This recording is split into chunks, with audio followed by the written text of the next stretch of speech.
Qiymatni aniqladik. Masalada so'ralgan narsa y x ga bo'linmas. Y ni qiymati 4,5 x taqsim x edi. X lar o'chadi bu yerda. 4,5 taqsim 1 bo'lib qoladi. Bunaqa javob yo'q. 2 marta kattalashtiramiz, 9 ni 2 ga bo'lamiz. 4,5 ham 2 marta kattalashadi, 9. 1 ni ham 2 marta kattalashtirasizlar, 2.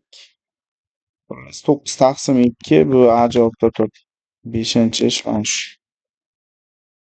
Demak, masala shu ko'rinishda yechimlari bilan yaxshilab tanishib, kimyodan tayyorlanayotgan do'stlaringizga jo'natib qo'yinglar va videolarimizni ko'rib borish uchun Telegram kanalimiz Jasur Bozorov Hasanovich